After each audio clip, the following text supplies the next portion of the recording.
Muy buenas noches en estas celebraciones del centenario de la inauguración del Estadio Jalapeño. El próximo 20 de septiembre del 2025 estaremos en esta conmemoración. Un grupo de jalapeños, de veracruzanos, desde hace 10 años hemos venido impulsando este gran acontecimiento bajo la batuta del ingeniero Jorge C. Roland, y esta tarde tenemos como ponente a la doctora Olivia Domínguez Pérez, nacida en el puerto de Veracruz, egresada de la Facultad de Historia de la Universidad Veracruzana. En su momento egresaban como maestros, ¿no? Con estudios de posgrado en Italia, investigadora del Instituto de Investigaciones Histórico-Sociales de la UB, especialista en línea de investigación sobre el periodo de Heriberto Jara Corona, de Adalberto Tejeda, una conocedora del movimiento obrero de San Bruno, 1924, ha escrito, tiene publicaciones como el Tejedismo, 1986, artículos en el anuario del Instituto de Investigaciones Históricas, becaria en la Fundación Díaz Calles, ¿no? Díaz Calles, Plutarco Díaz Calles, por casi por 25 años directora del Archivo General del Estado de Veracruz. O sea que imagínense toda la sapiencia y conocimiento que no trae la maestra Olivia en ese renglón. Maestra en la Facultad de Historia, impartiendo varias experiencias educativas, y como siempre una mujer muy solidaria. Se ha sumado a los festejos del centenario del Estadio Jalapeño. Esta tarde nos va a disertar en este periodo de la construcción del Estadio Jalapeño. Maestra, tiene usted la palabra. Bueno, buenas tardes, y bueno, agradecerles la presencia en esta tarde lluviosa, pues típica de nuestra ciudad, por supuesto. Gracias. Bueno, esta intervención era compartida con el arquitecto Brito, que por ahí seguramente algo pasó, que no ha llegado. Pero mi tema era muy sencillo, porque era como darle los antecedentes para que él ingresara a su plática. Entonces, bueno, el título que yo escogí para esta plática fue William Kaboom y la construcción del estadio. Entonces, bueno, ¿quién es William Kaboom? Esa es una pregunta que seguramente las actuales generaciones se hacen. Bueno, pues ya sin tanto preámbulo, porque ya estamos comenzando un poco retrasados. Pero bueno, William Kenneth Boom fue gerente general de la Compañía de Ferrocarril y Fuerza de Jalapa y presidente de la Cámara de Comercio de esta ciudad. Ingeniero civil y de electricidad procedente de Ohio, Estados Unidos, pero por más de 25 años. Esto que les estoy leyendo es una cita, realizada en 1923 en el Libro Azul, editado por el gobierno del estado y por la Compañía Panamericana. Y estas son las palabras que están dirigiendo en ese momento a William Kaboom. Por más de 25 años ha sido uno de los estimados ciudadanos de Jalapa. Los residentes de esta pintoresca ciudad deben muchas mejoras a la iniciativa del señor Boom, tales como el estadio, el hospital nuevo, caminos de auto, en y fuera de la ciudad, la organización de los Boy Scouts, una cámara de comercio moderna en todo sentido, etcétera, etcétera. Bien merece su título, Boom, el Búster de Jalapa. Esto está publicado, les digo, en 1923.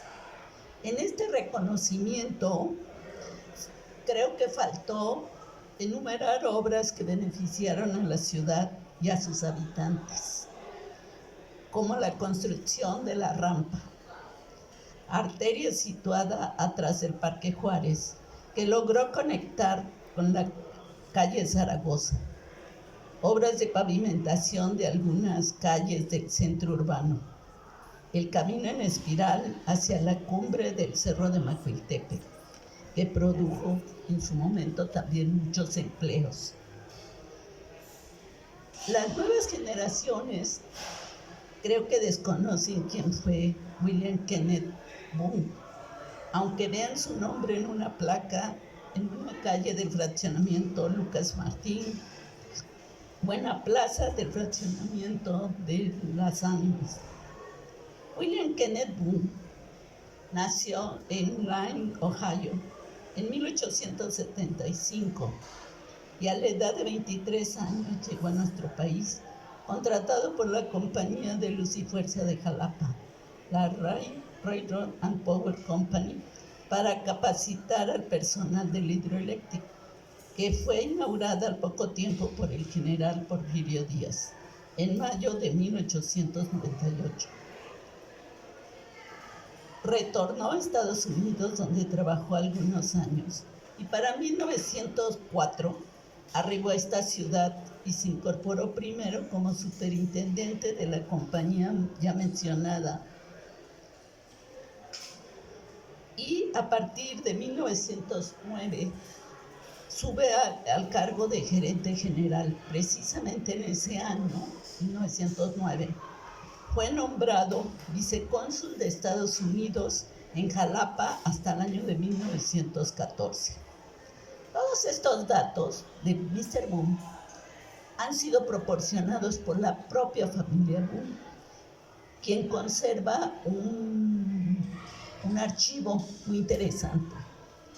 Y gracias a una serie de motivaciones o de preguntas que en algún momento me he hecho sobre jalapeños, sobre personajes jalapeños, empecé a interesarme por este personaje, por William K. Boone,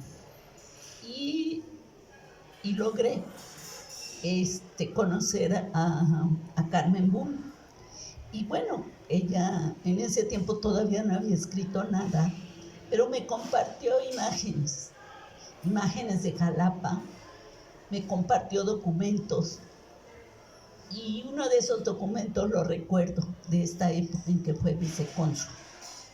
Yo en esa etapa me habían encomendado hacer un folleto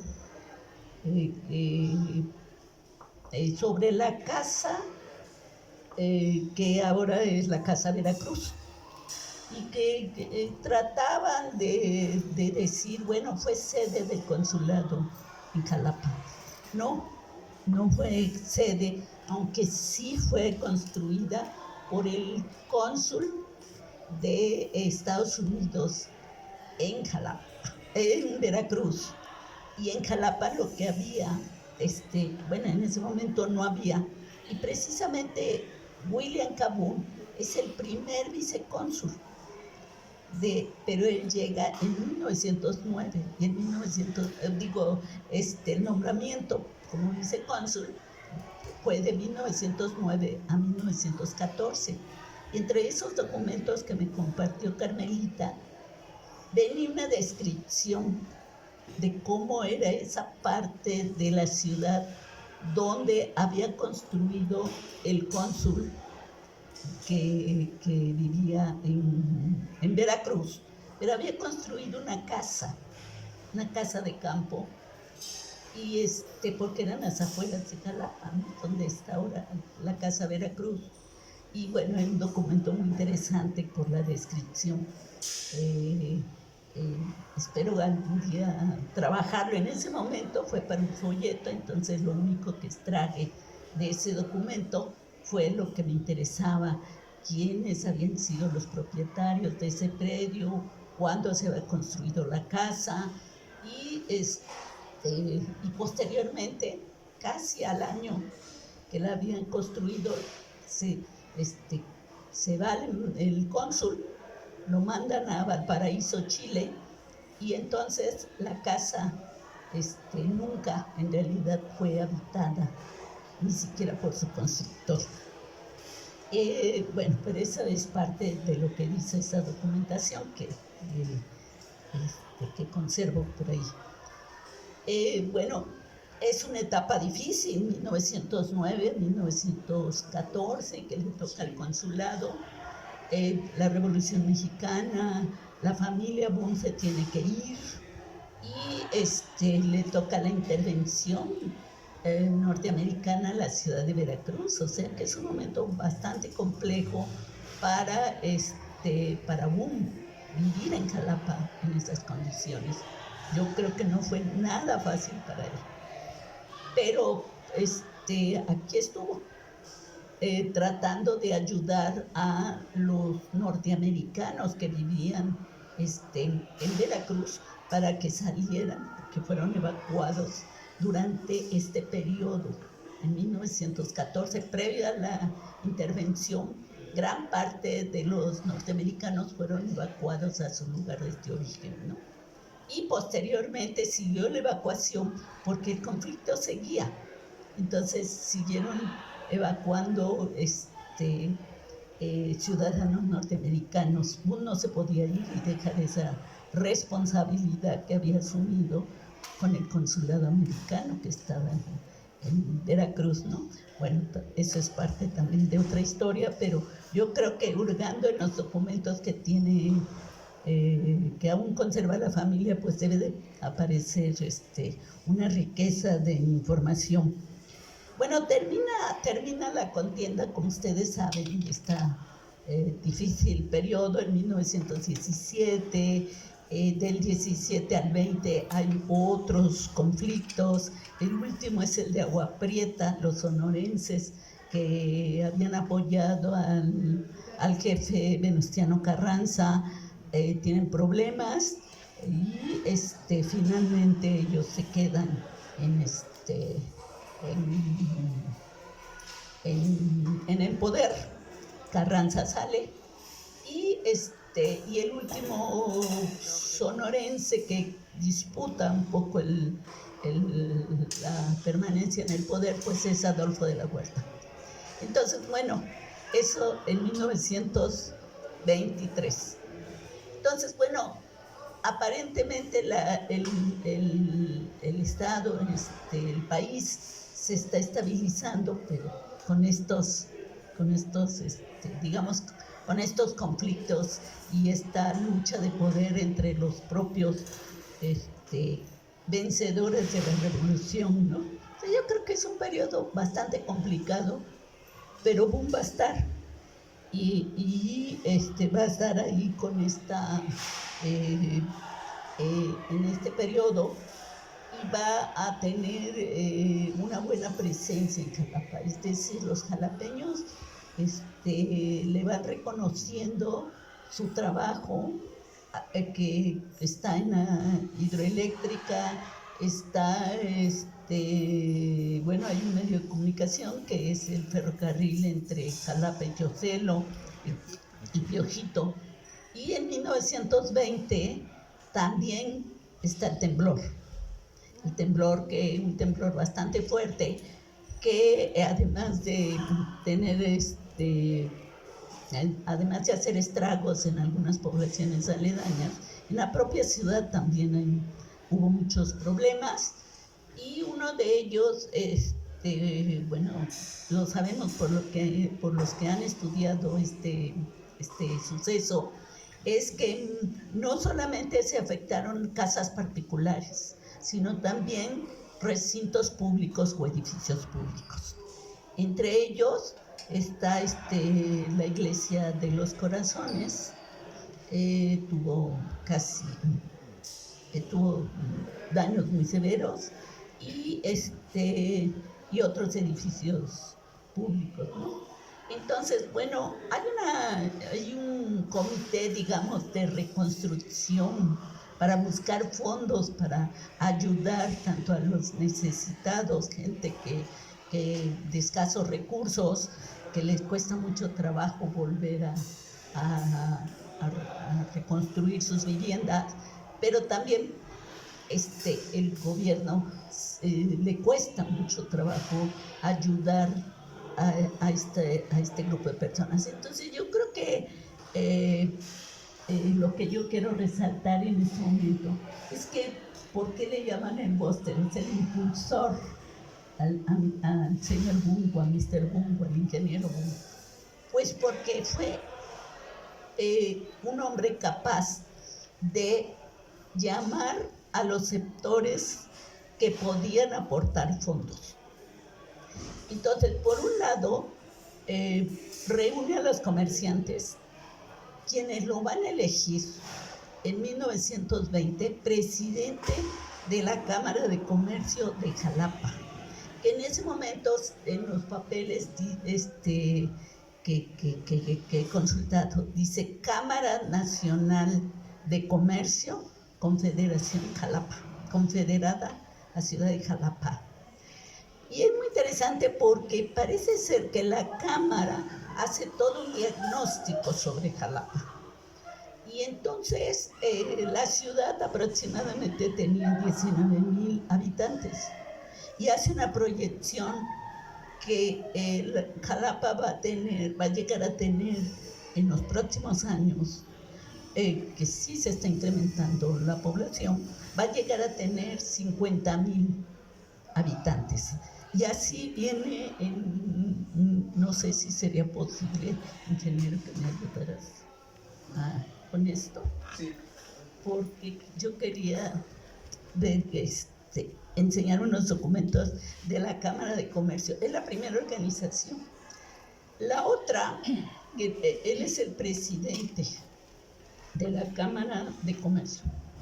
La segunda organización en la que va a participar Boom es, y lo nombran tesorero, es una junta de mejoras, que se llamaba Junta de Obras primero y luego es Junta de Mejoras Materiales. También adquieren otro nombre en algunos municipios, Junta Privada de Mejoras, ¿no? Entonces hay un nuevo gobernador en ese momento, que es Adalberto Tejeda Olivares. ¿Cuál es el diagnóstico que trae el ingeniero Tejeda?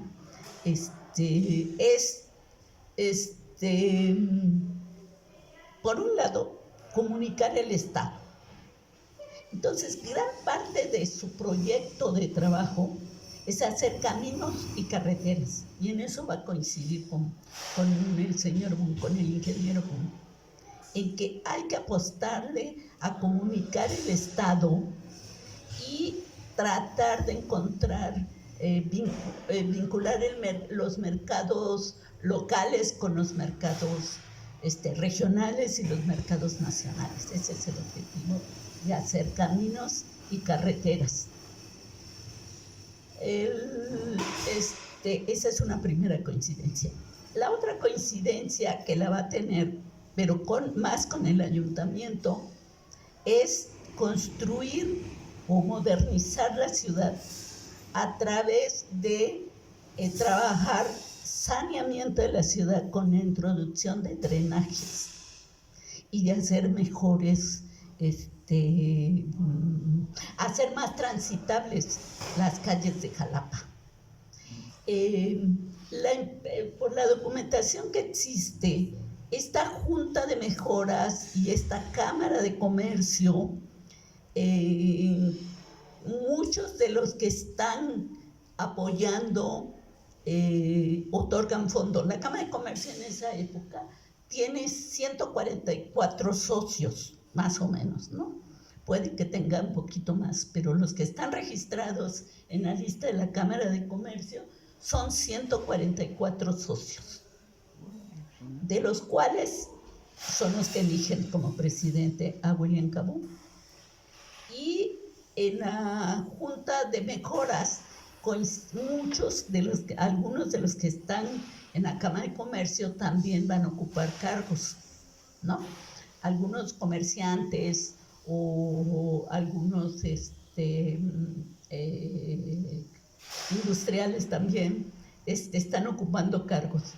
Y se van a vincular estas personas con miembros de la Junta de Administración Civil en 1920. Hay una Junta de Administración Civil por unos meses.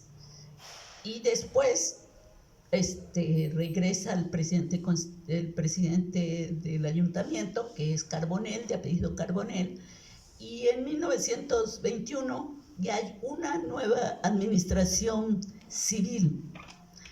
Es un periodo, les digo, pues inestable políticamente, entonces a veces hay un ayuntamiento, a veces una junta de administración civil, pero la habilidad de Boone y del equipo de Boone, porque lo que hay que hablar es que Boone es una parte, y claro, una parte muy importante porque es el que los coordina, pero todos los que están, el equipo de Boone es muy interesante, porque son los que están trabajando para conseguir los fondos, ¿no? Porque el gobierno dice, yo no tengo fondos suficientes, ¿no? Entonces, en 1920 se la van,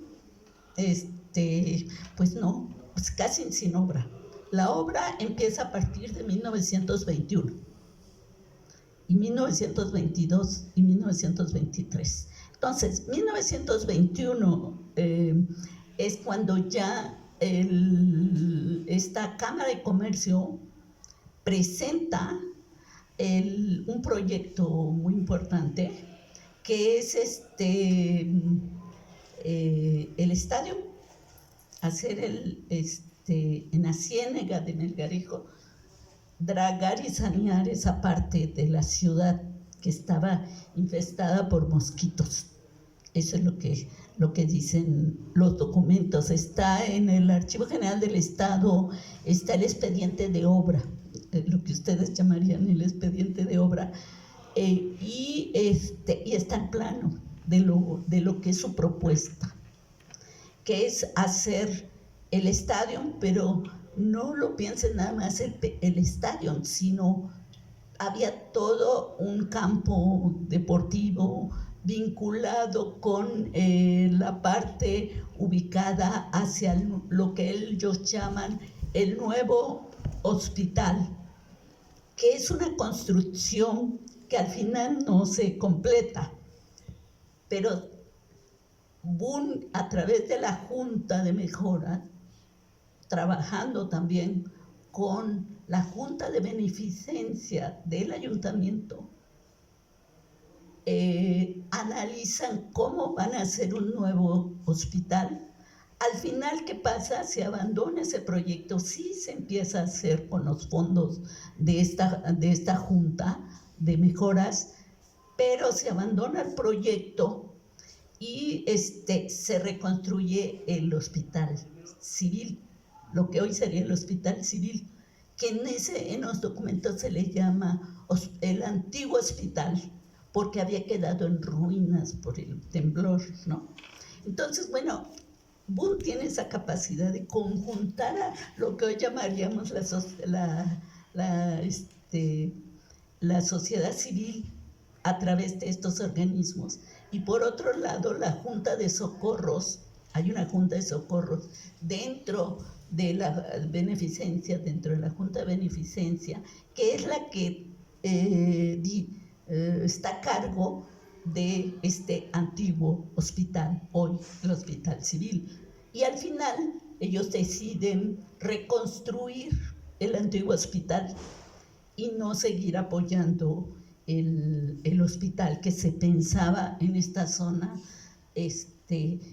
donde estaban las lomas de Melgarejo. Y Y bueno, esa es otra pregunta que yo me había planteado siempre. ¿Por qué se llama Lomas de Melgarejo? Entonces es una historia interesante también. La ciudad de Jalapa, hasta el último tercio del siglo XIX, concentraba su población, no llegaba hasta ahí, digamos que llegaba hasta el Parque de los Berros, estaba ya, pero era un centro, digamos, de recreación, pero había pocos moradores. Ya estaba, por ejemplo, a la altura de Nicolás Bravo, ya estaba Nicolás Bravo construida. Y hay una toma impresionante, por ahí una foto que seguramente ustedes han visto, donde se ve la calle Nicolás Bravo construida y se ve hacia el fondo. Y hacia el fondo lo que se ve solo es una casa muy grande, que se supone que era una vaquería, era la vaquería de Sóstenes Melgarejo. Entonces, para que tengan idea, era un predio rústico. Eran 37 hectáreas que colindaban con Luis Sosa, que tenía sus tierras de aquel lado del dique y del lago del dique. Y por el, digamos, por el este, donde está el hospital, colindaba, había otra colindancia con Mercedes Echegaray de Buches. O sea, había 37 hectáreas. Estoy casi tratando de están aquí apuntados, pero les voy a decir, para no equivocarme, son 31 hectáreas, 15 de ellas dedicadas al cultivo de temporal.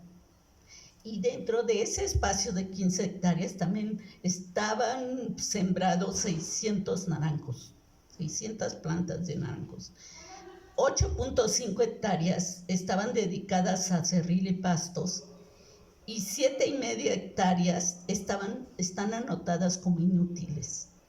Y son esas, las inútiles, las que fueron tomadas para construir el estadio, ¿no?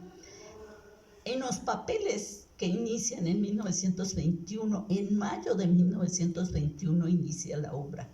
Se dice Stadium. Para 1922 ya la palabra es Estadio Jalapeño. O sea, ya. Bueno, ¿qué pasa en un año? Por un lado tienen problemas con los propietarios, porque el señor Sóstenes Melgarejo es una figura que también no la conocemos. O sea, muchos de nuestros personajes no los conocemos, pero les voy a adelantar algo de lo que sé de Sóstenes Melgarejo.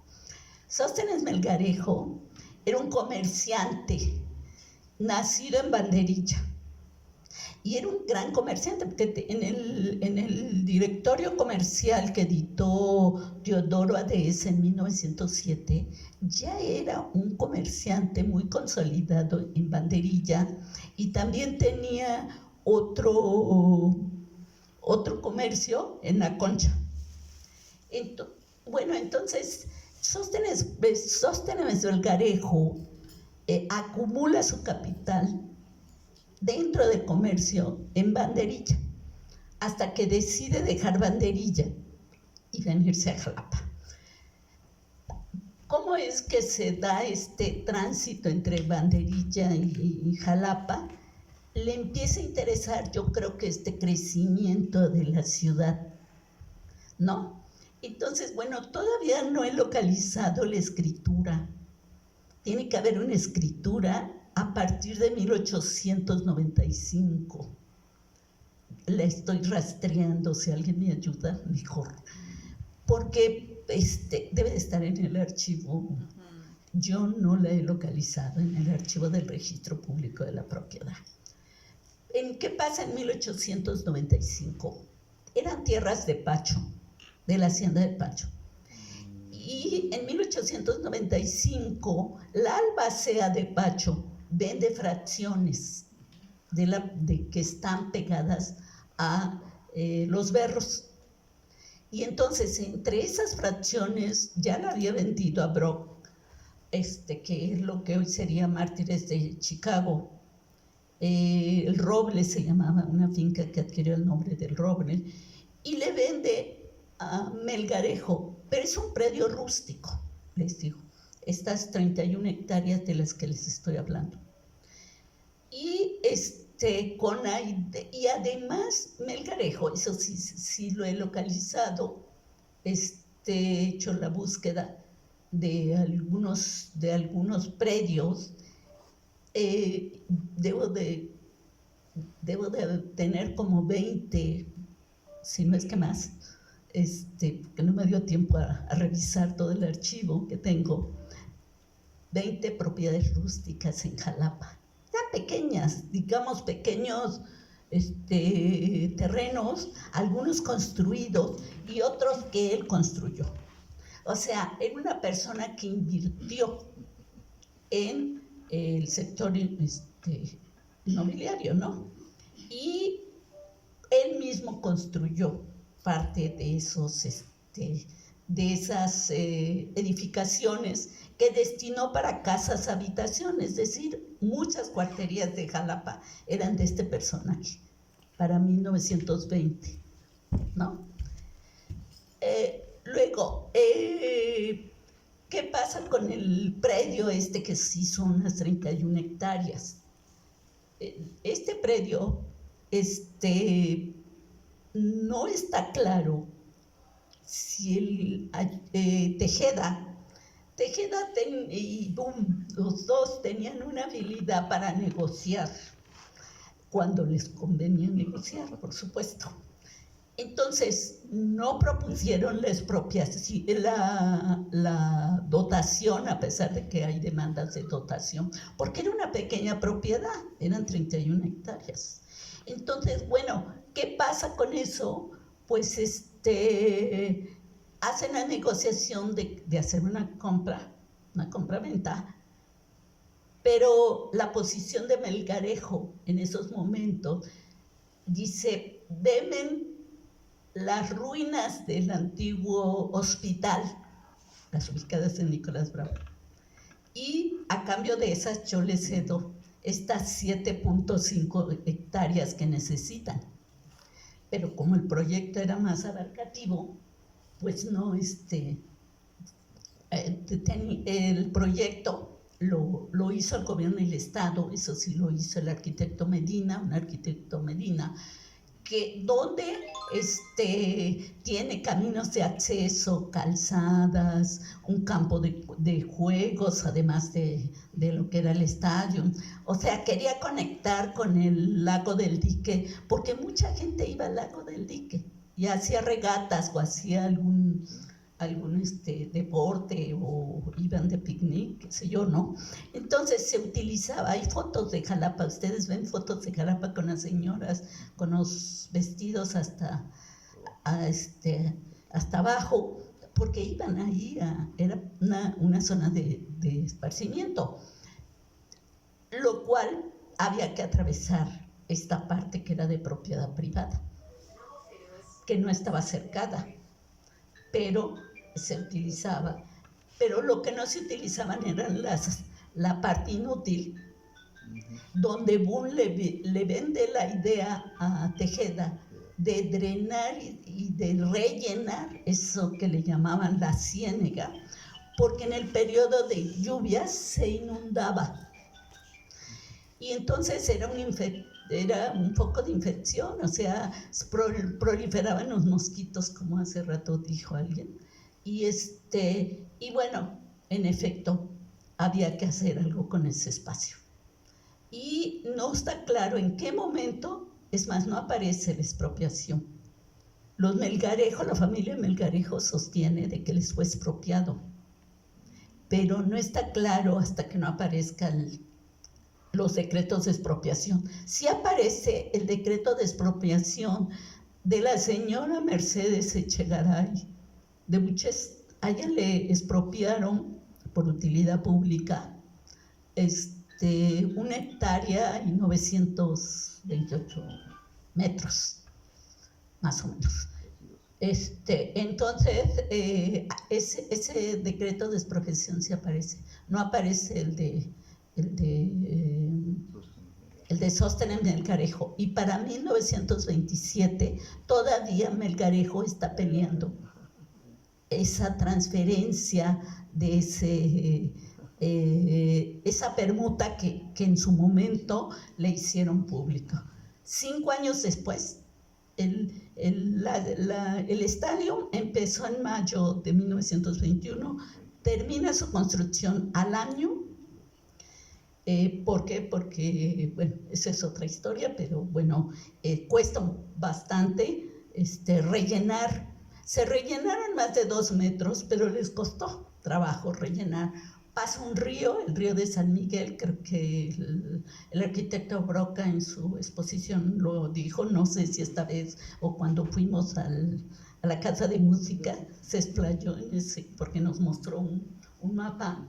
Y entonces es muy interesante porque había que drenar y había que canalizar ese arroyo fuera de ese espacio y dejar libre también, ¿no? Entonces, en el reporte, en esta bitácora que hay de obra, se menciona hacia dónde tiene que drenar, ¿no? Hacia dónde hay que sacar y hacia dónde hay que construir estas zanjas que dicen son zanjas de madera, no sé cómo pudieron resistirlo, pero bueno, lo tuvieron que hacer, lo lograron, rellenaron, hicieron un primer relleno de 1 metro, luego hicieron un segundo relleno que abarcó otra parte, hicieron bordes para que en época de lluvias no viniera esas aguas de ese arroyo, entraran al lecho que estaban rellenando.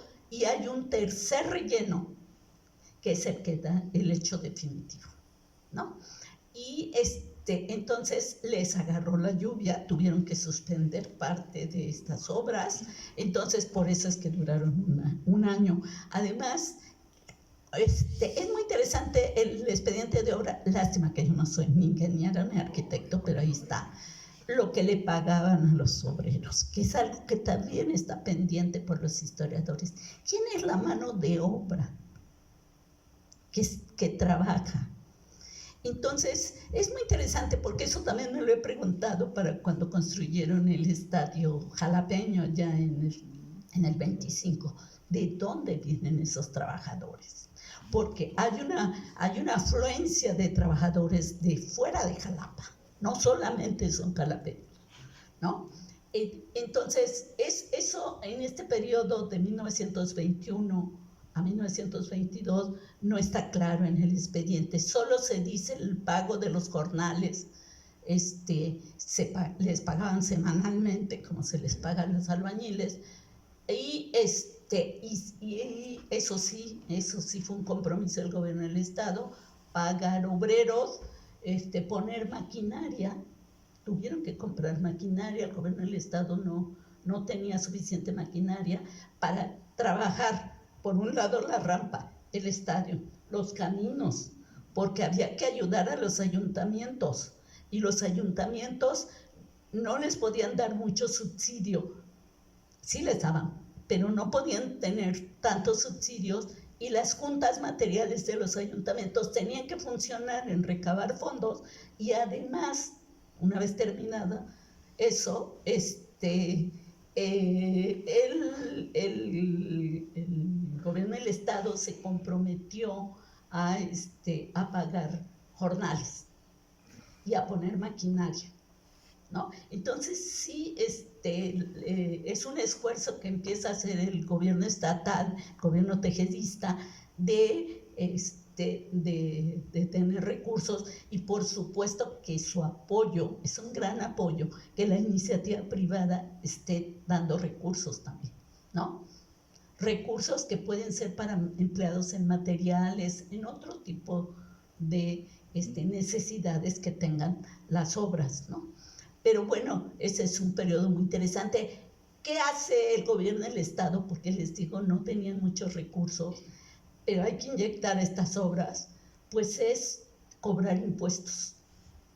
Entonces, no sé, eso también se está trabajando, cómo el gobierno tiene que decir, bueno, ya pasó la contienda, ya no podemos condenar impuestos a quienes lo condonábamos, ¿no? Y hay que empezar a cobrarlos. Y hay toda una reforma sendaria que se empieza a gestar para recabar los impuestos que se van a dirigir sobre todo al pago de obra y al sector de educación.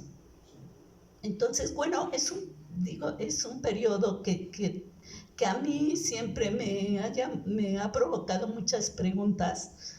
No tengo muchas respuestas, pero sí tengo muchas preguntas. Y una de esas es eso, cómo Boom, señor William K. Boom, no solamente es visionario en muchas cosas, en este tipo de obras que se están haciendo en Jalapa, sino también cómo logra convencer a los que están en estas organizaciones para que aporten fondos y los depositan en una cuenta. Estos fondos están depositados en cuentas y están, como hoy dirían, tienen su partida, o sea, están destinados o para caminos o para el hospital civil, y entonces al mismo tiempo de repente el gobierno dice, ya no nos alcanza, hay que detener la obra.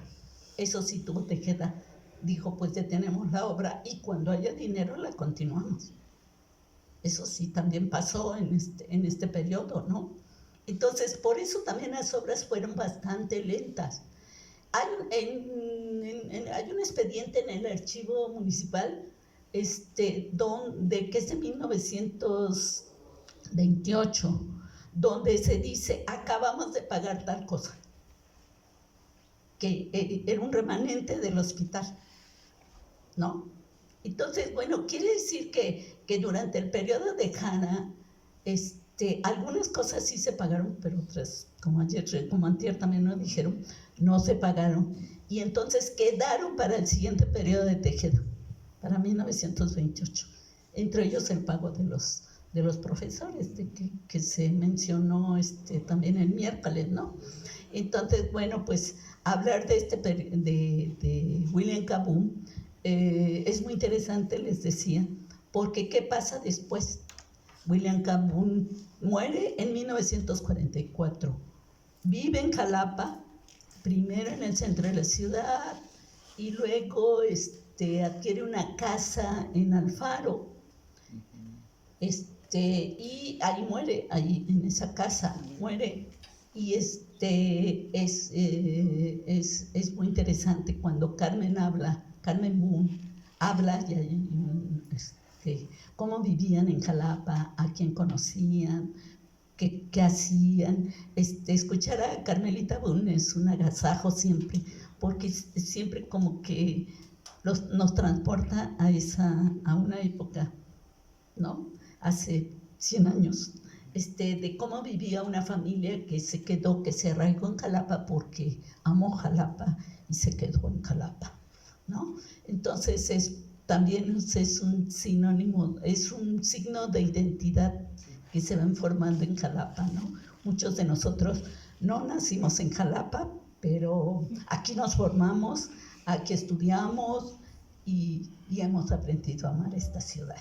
Bueno, pues estoy abierta a las preguntas y le toca a Brito continuar. Bravo.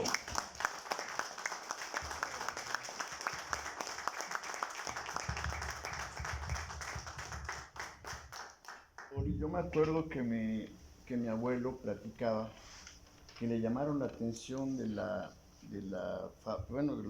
propietarios de la empresa, Sí. porque el ingeniero Boom distraía mucho dinero de la empresa. Ajá. Para obras. Sí. Y bueno, me acuerdo que habló precisamente de la rampa del Parque Juárez, ¿no? Sí.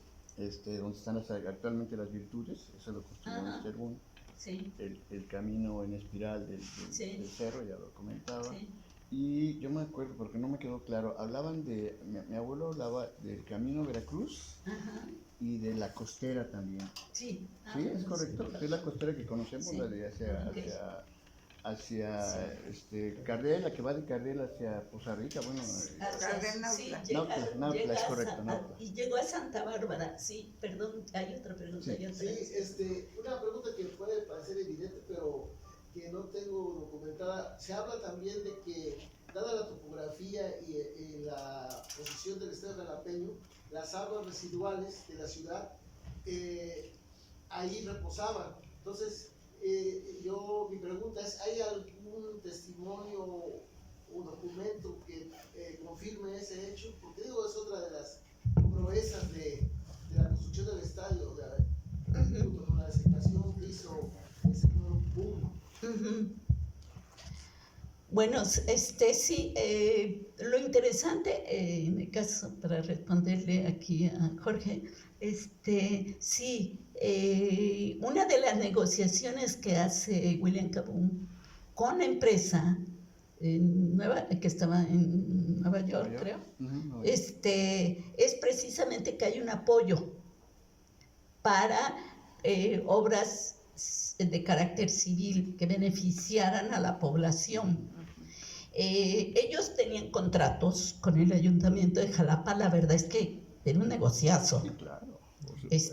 El alumbrado público, eran contratos que habían establecido con esta empresa ubicada en Teocelo, ¿no?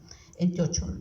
Bueno, entonces, ellos eran empresarios, pero sí tenían esta política también de hacer algunas obras de carácter urbano, con esta mentalidad ya que tienen de estar en una metrópoli. Y eso es una política que no es solamente de esta empresa, sino en general de los americanos y de los europeos en esta época, ¿no? O sea, ¿qué necesitan las ciudades modernas para ser una ciudad moderna? Pues es higienizar la ciudad, es proporcionarle caminos, carreteras, pavimentar, etcétera, ¿no? Y sí, el objetivo de conectar Jalapa con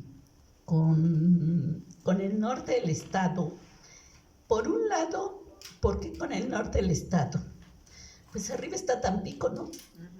Está el puerto de Tampico, donde está la gran exportación de petróleo. Esa es la fortaleza de Tampico en esta época. Y por otro lado, el gobernador Tejeda es del norte, Chicontepec, Huasteco. Entonces, sí necesitan conectar la ciudad. No lo hacen, el trazo casi siguiendo la línea que tenemos ahorita, pero dan la vuelta por Cardel, en efecto, que en ese momento es San Carlos, San Francisco de las Peñas, suben hasta San Carlos, que hoy es Úrsulo Galván, y llegan hasta Santa Bárbara. Y en cada lugar que van pasando hay una junta de mejoras, junta privada de mejoras. Así se llama la de Santa Bárbara. Que ese documento creo que está en el Archivo General del Estado. En la bitácora de obra o en otra. Pero bueno, hay como 12 o 13 expedientes. Y entonces, bueno, sí, Boom, y en la rampa también hay muchas cosas que proporciona la empresa, pero no era por sus pistolas, digamos, era un arreglo que tenía con los dueños de la empresa. Así es. En el caso de lo que me preguntas, no tengo la información, desgraciadamente. No te la podría contestar. Pero bueno, es que es una pena toda esa parte de la ciudad que era muy bonita, hoy es muy bonita, es preciosa, ¿verdad? Pero pues eran campos para ganado. En realidad esa parte eran pastos Eran, y lo único que no tenía nada era precisamente la parte de lo que llaman la ciénega, porque se inundaba en época de lluvia, porque en época de seca tampoco se inundaba, solo se inundaba en época de lluvias, parece ser. Ajá. Y se drenaba, había un drenaje natural también. Sí, yo tengo una acotación. Eran los berros porque se inundaba y ahí crecían los berros. Hasta los berros llegaba la inundación, ¿no? Tengo una acotación al comentario de Jorge Matus y lo mismo que estás exponiendo en el sentido de las juntas privadas de mejoras. Ajá. Porque el gobernador utilizaba las juntas privadas de mejoras para todo. La carretera Cardel-Nautla se hizo también con una junta privada de mejoras y en ella participó mi abuelo Eduardo Melgarejo. Siempre elegían a quien pudiera, digamos que jalar, movilizar la región, claro. Sí. Y entonces acordaron aportar por cada cabeza de ganado que tuvieran los ganaderos para construir la carretera costera, claro. Tenían que hacer aportaciones de acuerdo al número de cabezas de ganado que tuviera poseyera cada propietario, y entonces apolingaban, y el gobierno del estado también apolingaba, pero además todo el trazo de la carretera no lo pagaban, eran aportaciones, las aportaciones de los terrenos no los consideraban aportación, era un beneficio. Claro. En consecuencia no pagaban afectaciones, derechos de bienes, al contrario, recibían dinero de acuerdo a lo que tuviera de cabezas de ganado cada uno, ¿no? Bueno, también pasaba lo mismo en Jalapa. Los empleados públicos también aportaron. O sea, no solamente en el periodo de Jara, para hacer el estadio jalapeño, también para el estadio también aportaron. Sí. Claro, no todos. Ahí sí, los que ganaban más. Sí. Había un tope. Sí. Había un tabulador para aportar. Que aportaran los que ganaban un poquito más. Exacto. Igual, y es que el problema es que había mucha necesidad de reconstruir el país porque venían saliendo de la revolución. Recuérdese también cómo se construye, por ejemplo, el colegio preparatorio, que esa fue una necedad de Antonio María de Rivera, que primero en un lugar, luego en otro lugar, luego en su casa, pero finalmente ahí está el colegio preparatorio, ¿no? Y el presidente Santana diciéndoles que tenían todo su apoyo, pero era apoyo moral, no tenía un peso el gobierno federal. Entonces todo era cooperación, digamos que había mucha conciencia de que solamente con participación ciudadana se podrían hacer mejoras, y en ese sentido tenía que aportar más quien más dinero tuviera, lo que era lógico, pero también era lógica la transparencia automática de los recursos para que siguieran las cooperaciones, ¿no? Sí. Y en el caso del estadio, creo que desde el planteamiento que hace Boone y después lo viene a consolidar Modesto Roland, es en el sentido de que es el primer plan parcial de ordenamiento de la ciudad en Jalapa. Y estamos hablando de hace un siglo, o sea, es que es muy importante en la conceptualización de lo que estaban planteando para la ciudad, ¿no? Sí. Entonces, esas serían mis dos acotaciones solamente. Gracias. Después tengo una conferencia. Muchas gracias, Carlos. Sí, estamos de acuerdo que no eran obras espontáneas, no, eran obras planeadas, me eso contestas. Lo que sostenían los arquitectos, tanto Roca como Quintana, de la planeación de una obra. Pero estamos hablando de la planeación de todo un complejo. Todo. ¿No? Y eso está desde Boone. Sí. Boone también así lo planteó. Claro. ¿No? Así es. ¿Alguna otra pregunta? Sí. Con respecto al aspecto de la expropiación del terreno del estadio, en la escritura del estadio, ahí se menciona que sí es un terreno que se expropia, pero se viene a expropiar hasta 1936, me parece. Es cuando ya queda totalmente expropiado. Desde antes ya se había hecho la negociación, porque esto se hace todavía a través del padre de Sóstenes Melgarejo, y ya finalmente la expropiación se da a través de dos de sus hijos, Sí. de Sóstenes y Carlos. Sóstenes y Carlos Melgarejo. Ajá, sí, bueno, por cuestiones de tiempo y no era tanto el interés de Sóstenes, pero en efecto, en 1917 tiene al hijo mayor, que es Carlos Pascual Melgarejo, Sí. pero era un niño. Sí, Era un niño en eran niños, 1917. exactamente, eran menores. Entonces era un niño como de 7 años quizás, y luego, no me acuerdo cuándo nació, pero sí lo recuerdo. Entonces, sí, ya cuando, pero eran como 5 hijos, 2 mujeres y 3 hombres, la familia de Sóstenes Melgarejo, y quien sigue la negociación en efecto es Carlos Pascual y Sóstenes, y hay otro. Todos fueron profesionistas. Al final ellos no se dedican al comercio, Pariente de mi abuelo. y son profesionistas, ¿no?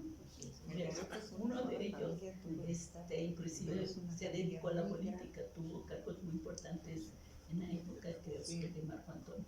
El gobernador Marco Antonio. Bueno, pues hasta ahí les cedo.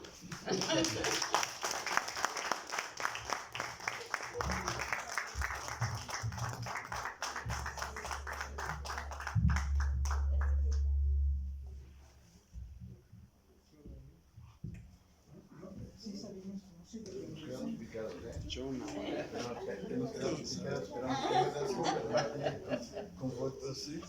No, pero está ahí.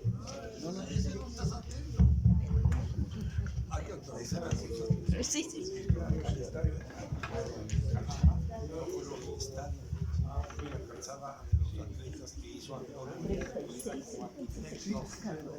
Oiga, doctora, usted debería tener unas cápsulas en la radio, no, de veras, para escucharla cuando menos 2 veces, 3 veces por semana. No, de veras, o sea, es impresionante. Compartámonos así. Muchas gracias. De verdad, para mí es un objetivo, esto le agradezco. ¿Tampoco no? Es que es un gusto platicar con Carlos.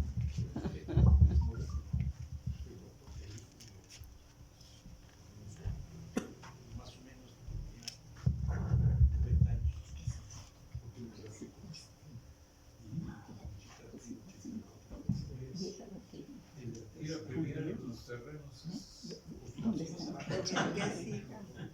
¿Me andes quedando con el Estado? Bueno, buenas noches. Una disculpa porque aquí las cuestiones de la tecnología nos fallaron. El cable que traía yo no funcionó. jaló. Me prestaron otro, no funcionó, y intenté con otros, pero no. Ya mi alcance no es mucho. Ya vas a invitar la cena. La tecnología nos rebasó. Voy a tratar de presentarlo aquí, si gustan acercarse un poquito los que están atrás. O tal vez si lo subes ahí el banquito, ahí lo podemos ver más alto. Acá arriba. Ajá. Lo van a ver más alto, pero más chiquito. ¿Será? Pero en el atril se puede caer. Sí, mejor ahí. Sí, si quieres. Pero subir esto, Abraham, la mesita. Mejor la mesita. Es que si bajamos el atril se los pongo. Sí. A ver. Bueno. Yo digo que del atril, bueno, a ver. Bueno, si los veo a ustedes.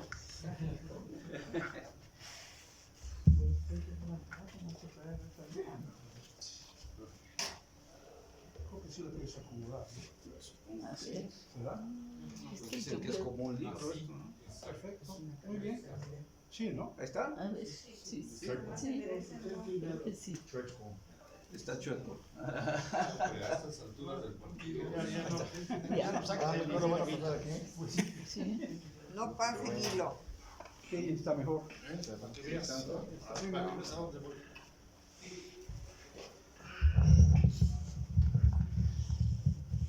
Bien, por ahí por la pregunta que hacías, Mario, por aquí vamos a ver unas fotos. Sí estaba contemplado conectar el drenaje al sistema que se hizo. Al parecer no lo hicieron como tal, como drenaje, aunque por ahí el profesor Mario Celis algún día me comentó que habían hecho alguna conexión, y en alguna foto de por aquí se nota, pues pareciera como si fuera una fuente, o pareciera como si fuera alguna cosa así media rara, pero no hay más información. La idea es que sí, en varios lugares dice que es para el drenaje. Hace algunos años yo me di la tarea de corroborar el trayecto de ese drenaje, y no son aguas negras. La disposición final es al quinto lago del dique, y no son aguas negras. Entonces, no están transparentes, de verdad, tampoco, pero no son aguas negras, ¿no? No, pues se ven, pero no negra, digamos que grises, ¿no? Bien. A ver, ¿dónde va a ser más fácil? Creo que aquí. Ahí. Bueno, esta presentación tiene estas partes: una introducción, sistemas de drenaje en campos, drenaje en el Estadio Jalapeño, la imagen actual y las conclusiones. Y al final tenemos una sorpresa, así es que vayan preparándose para la sorpresa. Tocayo, Mande. tenemos media hora nada más para que me metas de los... Ay, no. De acuerdo. Sí. De hecho, cierran a las 8. Ok. Ahorita conseguí 15 minutos más. Ok, gracias. Nos vamos a apurar entonces. Bueno, básicamente la información está sacada de este folleto, libro, no sé, yo creo que es un folleto con 30 hojas, y es una publicación que hizo el gobierno por parte del gobernador Heriberto Jara, y tiene 3 partes. Una es la Universidad Veracruzana, la otra es el estadio, y la otra es la Ciudad Jardín, ¿sí? Entonces, ¿qué hay de aquí importante? Dice, todas las graderías están drenadas, y están colocadas una de otra 4 metros. La arena se desagua por medio de cañerías que van a una red paralelamente. Le llama arena a la parte de lo que es el campo, ¿sí? El drenaje y desagüe generales son hechos, están hechos con tubos de cemento armado, y bueno, aquí describe un poquito lo que es el drenaje a través de una principal, un tubo principal, y de ahí vienen algunas ramas.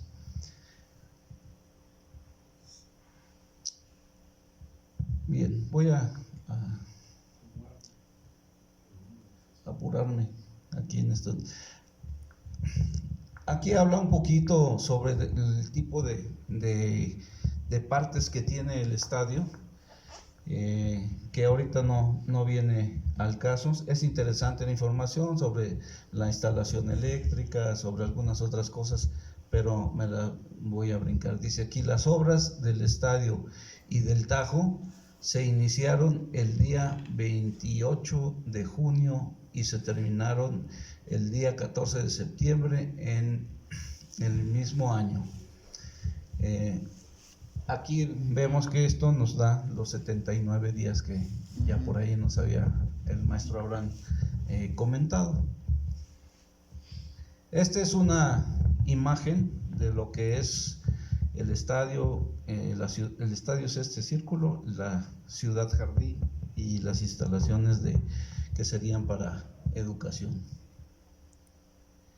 Y aquí hay un pequeño corte transversal, estas son las gradas, aquí está la columnata y el estadio es esta parte de aquí atrás. Es una copia fotostática la que yo tengo de ese documento, así es que es un poquito no muy buena calidad. Aquí tenemos una foto donde está el trazo, las primeras excavaciones que se hicieron. Esta es la parte que da la vuelta en el estadio. Aquí hay una parte donde es en el sentido largo del campo, ¿sí? Aquí está una imagen de la zanja central. Aquí es a donde dice que el tubo es de cemento armado de 1 metro de diámetro, que servirá para drenar las aguas negras de la ciudad de Jalapa y al mismo tiempo el desagüe de estadio con un tubo que atraviesa las colinas en el fondo del estadio por medio de un túnel de 110 metros de largo, ¿sí? El estadio mide aproximadamente 90 metros de largo, ¿sí? Como 70 de ancho más o menos. Y entonces ese túnel es de 110, no pierdan el número. Entonces, ¿qué parte es esa foto? ¿Mande? La anterior, ¿qué parte es? ¿Estás viendo desde atrás? ¿En interiores del estadio o no es desde fuera, desde no, arquitectura? ¿Desde por arquitectura? No, al revés. Estás viendo de allá para acá, esta es la parte que va a estar cubierta. ¿Sí? Y aquí si ven, esto viene así y da un pequeño cambio. Parece ser que ahí es a donde mencionaban que se conectaban el drenaje de la calle, no recuerdo el nombre, donde está Cayetano Rodríguez. Cayetano Rodríguez. En ese tiempo los naranjos. Sí. Exactamente. Esa es la que viene de arquitectura. No, Cayetano es la No, esta hasta ahorita va a desembocar más o menos a la alberca, ¿no? A la alberca. Aquí es en el otro lado, donde el túnel comienza por aquí y del otro lado está la alberca. Aquí es un esquema de cómo van haciendo los drenes, ¿sí? La parte central se supone que es esta de aquí, y aquí se conecta. Pero por aquí menciona algo que es interesante, que nos dice que estos drenes son la continuación de los drenes que se pusieron en las gradas. ¿Sí? Okay. Sí, entonces, claro. Eso nos va a dar un poquito de la idea de cómo es el drenaje ya del estadio. Este es el túnel, el tubo, y va a estar aquí resguardado. Es un encofrado también de cemento armado. Y la intención de este túnel es para hacer supervisión en el tubo. Es muy interesante porque tiene 2 entradas el túnel. Qué padre. Una está del lado de la alberca, que está cerrada a piedra y lodo con rejas y puertas, y que nadie sabe dónde está la llave, ¿no? Nadie sabe por qué está ahí la puerta. Pero hay un pozo de visita que está dentro de la caseta donde está el palco. Adentro hay y ese pozo tiene aproximadamente unos 30 metros de profundidad. no me autorizaron meterme. Abajo del palco hay una puerta, ¿no? No, Sí, bueno, sí hay porque una puerta que es la subestación. Sí, Sí, ahí los tienen controles. todos los controles. Eran los y demás. controles del estadio de iluminación y eso. Y ahí entra uno y ve una escalera marina. Sí. ¿Sí? Y bueno, pues nada Ese más. es el pozo. Bueno, ese es el pozo que se supone llega hasta el fondo. Derecho abajo del tubo. Bueno, aquí está, en esta parte están los drenes que están poniendo. Aquí ya son las áreas jardinadas. ¿Sí? Y aquí ya son las gradas, ya empiezan a trabajar lo que son las gradas. El maestro Abraham Broca nos lo dio muy puntual con tiempos y todo ese. Por ahí hay algunos tiempos que hay que agregar, y sería interesante un día hacer recopilar todo, sí, el cronograma. como hacemos en las obras, ¿no? Sí, claro. Bitácora de obra. No, la bitácora, No, es la ruta crítica. La ruta crítica. Hoy sería padrísimo. Oper también, ¿no? Entonces sería interesantísimo Sí. ir juntando toda esa información, porque hay muchas cosas que se hacen a la misma vez, ¿no? Sí. Y aquí en las fotografías pues se alcanzan a apreciar algunas cosas, pero no siempre está uno seguro de qué es lo que está ahí puesto. Aquí, por ejemplo, bueno, es un día de raya, dicen, en las primitivas oficinas de... Exactamente. Pero aquí lo interesante es que aquí ya se notan los armados de los pilares o columnas, ¿sí? Y bueno, habría que asociarlo con la fecha, ¿no? En esta otra se ven ya los pilares colados. Aquí empieza ya lo que es la cimbra para la losa, ¿sí? Aquí en esta foto mencionan que ya se hacen los primeros colados de lo que son las escaleras, ¿no? Las gradas. Ingeniero, perdón, se ve el armado, ¿no se percibe estribos? Pues mira, la foto... No tiene tanto detalle, ojalá. A ver, No sé. Yo creo que sí debe haber estribos. Sí. Ahí aparentemente sí tiene estribos. Aquí.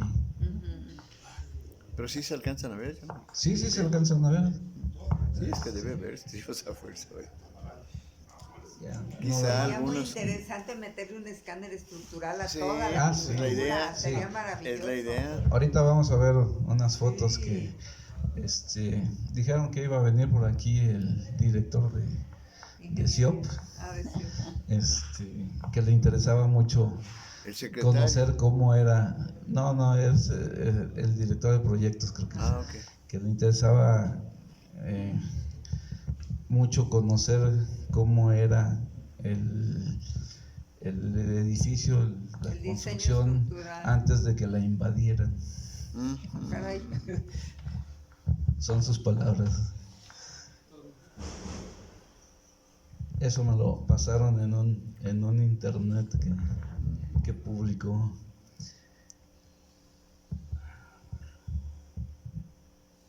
Epa, ya me pasé de chiquito.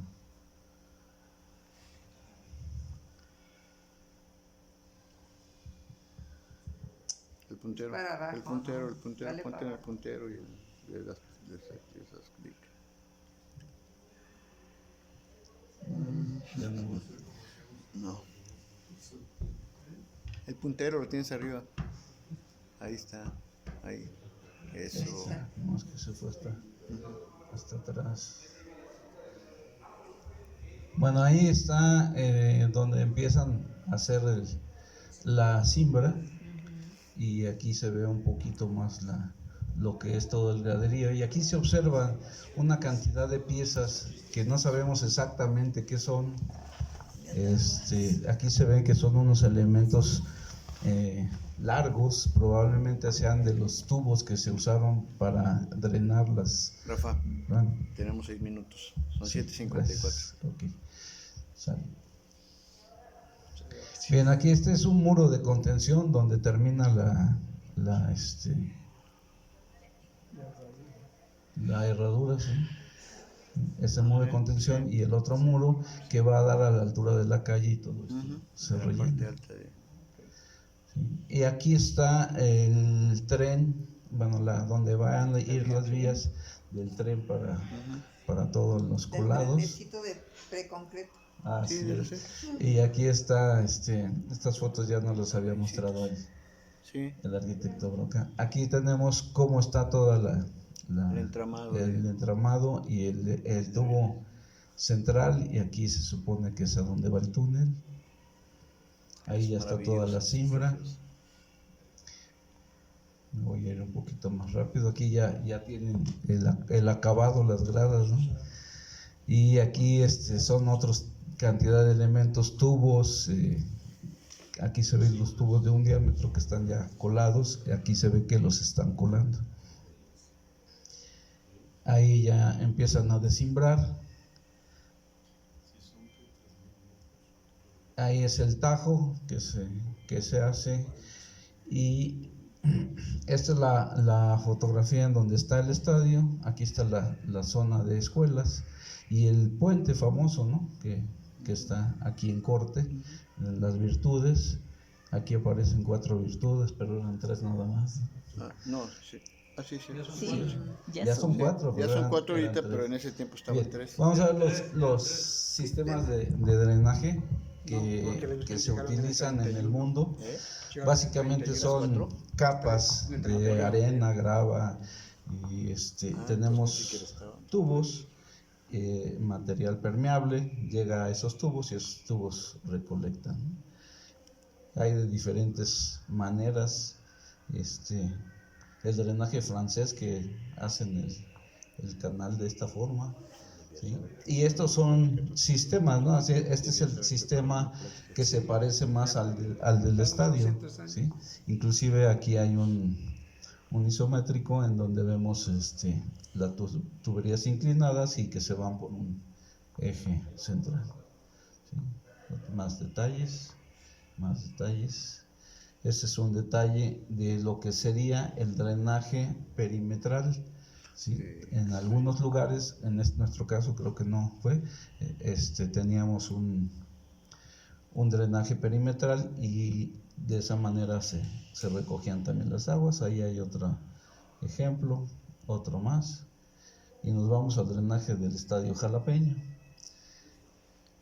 En el mismo corte que teníamos, aquí está dibujado lo que es el tubo central con sus ramas y la continuación o la continuidad de las gradas hacia el tubo. Ahí está la foto del central nuevamente, y la de que empieza el túnel.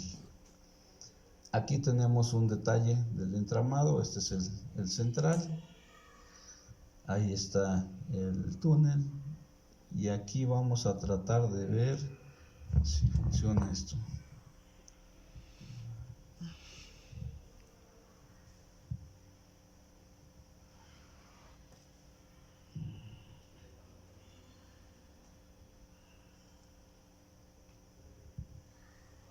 A ver, no nos está funcionando, pero miren, aquí tenemos los lagos.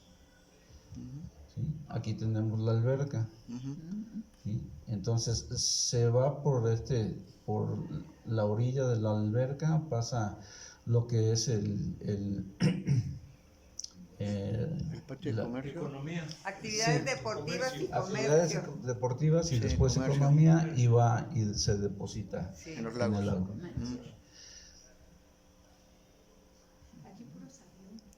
Pues había unos posts de visita ahí, ¿no? Que nunca vimos. ¿Te acuerdas que caminamos los posts de visita? Sí, hay pozos de visita, y precisamente ahí es a donde se ve, ahí es donde está actividades deportivas. Hay unos posts de visita. Ahí hay una caída fuerte, y ya coge nivel para llegar al nivel del lago. Es que actividades deportivas también se rellenó. ¿Ah, sí? También era abajo, sí. Sí, sí, Es sí. que hay ollas ahí, lo que es el estacionamiento Sí. de comercio. Esas son los posts de visita, esos son los posts de Aparte visita, las esa ollas. alberca hay 3 ollas. Y Sí, a eso hay nos 2 referíamos. ollas. Así es. Y está la conexión hacia el último lago. Sí. Sí. ¿Está ubicado el punto de descarga? Sí. Sí. Tú lo tienes ubicado, ¿no? Porque Sí, lo sí está recorrimos, ubicado. pero no. Sí, no es un damos tubito por que ahí tiene un pozo a un lado. Pues gracias a Dios que no le echaron el drenaje, porque para 40 pulgadas no hubiera dado. Bueno, las imágenes actuales, esto es lo que quería yo mostrarles, ¿no? Ahí está. La corrosión. En ningún lado se habla y aquí está que tiene ahí un metal desplegado. desplegado. ¿Sí? Esta es la techumbre, estas son las varillas que están corroídas, ¿sí? Y hay muchísimos puntos. Ahorita está así, ¿eh? Estas fotos las tomé la semana pasada. Sí, así está. Sí. Aquí vemos, no se aprecian por el tamaño, pero hay diferentes puntos. Hay reparaciones que están haciendo, que se ve muy grande para hacer nada más el filito, entonces habría que ver qué tipo de reparaciones hicieron y con qué materiales, ¿no? Aquí hay más. Este es un hueco, De plano. entonces, y está adentro de lo que se supone es la malla, ¿sí? Aquí hay más. Sí, como que están haciendo calas, ¿no? Yo entendí que estaban haciendo calas, porque hay no. unos que están, incluso hay uno que está perfectamente cuadrado, como que hicieron una cala. Bueno, eso no vi Sí, ninguno cuadrado. yo tengo la foto. Pero todos estos se ve que han tratado de quitar todo el material que está dañado y eso es lo. ¿Pero ese es el lecho inferior o el superior? Es el lecho inferior. Ah, ok. eso es. ¿Y en el superior no hay agujeros así? No, porque para subir está cañón. Pues, No, sí. pero ya subiste? subimos. En otra presentación hicimos algunas Sí. fotografías. Ahí arriba. Una vez cualquier subimos, lugar está creo. bien. Ya no le puse más fotos porque había muchas. Aquí este es un parche. ¿Sí? Este parche sí me llama la atención Es como un porque resane, ¿no? es un resane. Y si fue un hoyo como los otros, Habrá y que ver cómo por lo aquí, resanaron. no sé si ya la pasé la foto, sí. Hay una, creo que es esta. No es el celular, ¿eh? No. No es el celular. A todos No, nos es- pasa que Si quieres como el teléfono, Con el no celular. se puede. Es que la otra laptop sí, ¿Ah, sí? sí lo hacía. Es esta varilla ya no está, nada más están las puntitas. Entonces habría que es ver como un falso plafón lo que qué tiene pasa. abajo. Por ahí habían planos, después platicado, ya hay equipos de ultrasonido y de rayos X con los cuales se puede sacar Sí, nos decía. el entramado, se pueden sacar diámetros, pero no es muy barato hacer eso. No, pues ya nos lo dijo el licenciado Mendoza, nos dijo que se puede conseguir con Hilti de México, que ahí lo tiene, ¿no? Sí, lo que hace falta es Pero el había que dinero alquilarlo, para no, había que alquilarlo, ¿para qué lo vamos a comprar? No vamos a alquilarlo.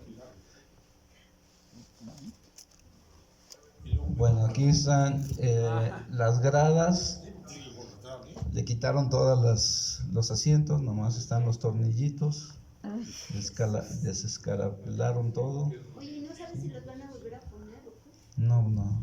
Secreto de Estado. No, pues estamos esperando que mejor no los pongan, ya que... Hay escombro y quité muchas fotos, pero hay escombro. Esta es una imagen de general. Esta es una vista. Mira, sí se ve el techo. Ahí se ve la techumbre. El entramado de ¿Ese lo traves. tomaste desde las lomas de arriba? No, con dron. No, es con dron. Con dron. Desde una casa. Esto en 1990 estaba lleno de arbolitos, plantitas. Por la mugre. Estaba todo. Es que era invernadero. Era invernadero, sí. Y bueno, nosotros 804. subimos y ya Ya está limpio. y bueno, ahora ya se ve limpio. Ahorita se ve así porque le quitaron el impermeabilizante que había Sí, está desnudo. y está crudo. Hay que aprovechar las aguas. Conclusiones. Les dije que iba a haber sorpresas. Conclusiones. Comentarios y sugerencias. Ustedes van a hacer las conclusiones, los comentarios y las sugerencias. ¿Qué opinan? ¿Qué opinamos? Pues imagínate que es una pena como está. Es una vergüenza, no es una pena, es una vergüenza. Hay que hacer un pronunciamiento. Pues, Qué bueno que me dijeron, vaya a no pasar por ahí. Vamos. No hasta tal grado, pero sí está delicado. No se va a caer. Lo que pasa es que sí se tiene que atender Claro, ya. Se tiene que hacer con estudios, evaluar cuál es el daño de la estructura. Y eso, pues sé que ahorita hay un proyecto muy caro de remodelación, pero no conozco el catálogo de conceptos. Más de 100 millones se hablan. Al parecer... ¿Del ingeniero Ricardo Agüet? ¿Mande? ¿Del ingeniero Ricardo Agüet? No. ¿Pero de dónde salió eso? Es de la CIOP. No, la CIOP hizo y este año lo hicieron. Es que, bueno. ¿Qué podemos concluir? Que es una lástima, que es una gran obra y que es una lástima cómo la han ido disminuyendo de todo lo que tenía, ¿no? Y ahora pues ya está en puntos críticos, lamentables y penosos. Es mi conclusión. Estas fotos de aquí se parecen mucho al 90 aniversario. A ver, ¿cómo estaba en el 90? No, estaba bien. En el 90 estaba muy bien. En el 90 estaba muy bien porque le acababa de meter dinero Duarte por los Juegos Deportivos Centroamericanos en el Caribe. Veracruz 2014. Ahorita miren cómo está de inundada. Sí. Ahí de plano hay que levantar todo. Hay que levantar todo y ver cómo está el entramado en esa parte, ¿no? La sorpresa es que dicen que se quedó un tanto igual, dice Mario, el maestro Celis, que se quedó un tanto igual para cuando se terminara el acabado, que la marca es ¿cómo se llama el acabado de la pista? Tartán, es la marca, no es el tipo. Era Tartán. Después le pusieron una que se llama Mundoflex. Mundoflex, ajá. En 2014. Pero dicen que se quedó un tanto igual para reponerlo y desapareció. Esa es la sorpresa. ¿Desapareció qué? Dejaron los rollos para volver a reponerlo. Esta parte no lleva tartán. Bueno, yo creo, miren, Sí, yo pienso que definitivamente a la gobernadora no le va a importar. Y si al secretario de gobierno no le interesa invertir, creo que una buena opción sería que el patronato buscara la posibilidad de que hubiera un comodato similar al Estadio Azteca, que ahora ya es el Estadio Banorte, similar al que hay en el Foro Sol, que ahora ya es el Estadio GNP.